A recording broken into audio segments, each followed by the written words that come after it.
En fait, moi j'ai fait de la philo. J'ai commencé par une prépa littéraire, Hippocagne-Cagne à Paris, et puis ensuite j'ai fait une double licence à la Sorbonne en lettres et en philo, et j'ai fini avec un master 2 de philo à Paris 4. Et ensuite j'ai poursuivi avec un petit MBA à l'IAE de Paris. Alors en fait, je suis coordinatrice médias internationale pour le groupe Lactalis. Donc c'est un groupe de 35 000 personnes qui vient de grossir et devenir numéro 1 pour le fromage et le lait, parce qu'on a racheté Parmalat. Et donc du coup, c'est un métier entre l'agence média et toutes les directions marketing, donc aussi bien en France que dans tous les pays étrangers où on a de la publicité en fait. La mission, c'est donc beaucoup de déplacements à l'international et essentiellement des relations avec les équipes pour que tout puisse fonctionner. Pendant mon MBA à l'IAE de Paris, il fallait faire un stage de fin d'études, et moi j'en ai fait 2. Donc d'abord à la RATP pour la version ressources humaines, et ensuite chez Danone pour le marketing. Comme ça, j'avais pu avoir une vision communication, RH et marketing. Et c'était donc un stage de 6 mois à la direction études.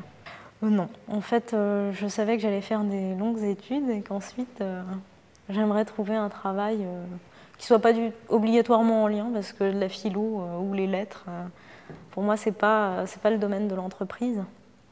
Par contre, évidemment, au niveau de la formation, c'est une exigence qui est vraiment très riche pour la suite, quoi. Sinon, un projet à construire par rapport aux études, non, j'avais pas d'idée extrêmement précise de ce que je voulais faire. Donc, au niveau des compétences que j'ai acquises au travers de ma formation, je dirais que le plus important, ça a été la rigueur et la quête d'excellence dans ce qu'on fait. Aussi, la formation universitaire telle qu'elle est conçue, ça amène à être très autonome et à traiter une quantité d'informations très importante en un temps assez réduit. Et ça, c'est un des éléments les plus importants dans ce qui me sert aujourd'hui. En fait, c'est le traitement de l'information avec une analyse extrêmement fine, un point de vue critique, c'est une attitude intellectuelle en fait qui est vraiment valorisable dans l'entreprise. Mon profil qui est dit atypique chez les RH, il a toujours été extrêmement bien accueilli une fois que j'avais franchi justement la barrière de l'embauche ou la barrière RH.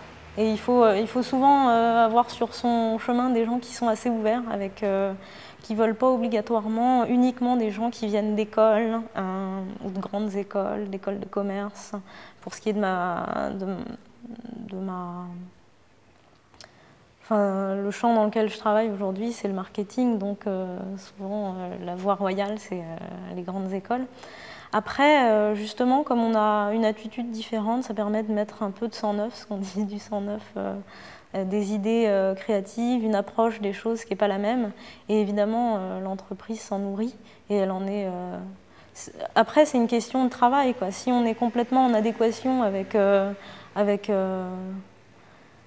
l'univers professionnel, c'est un plus. Alors, le rapport que je conserve, moi, avec la philosophie, il est assez distant quelque part. J'aime beaucoup m'en nourrir encore, mais c'est quelque chose de presque ludique ou de l'ordre du temps libre. Ça n'a pas de lien avec mon activité et je ne sais pas aujourd'hui si je peux tresser des liens entre les deux univers.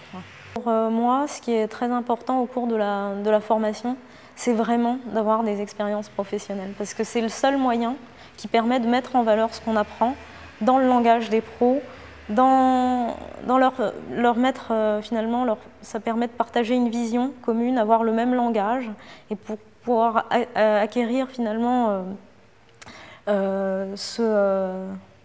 cette vision de l'entreprise, on est obligé d'y passer. Et donc, si l'université ne nous apporte pas des éléments très concrets pour savoir défendre en fait une candidature, il n'y a que les stages qui permettent de le faire et on a le temps de le faire à l'université. Il faut absolument, c'est complémentaire en fait. Et ça permet d'utiliser tous les outils qu'on apprend, qui proviennent de notre formation pour le parcours et la carrière professionnelle.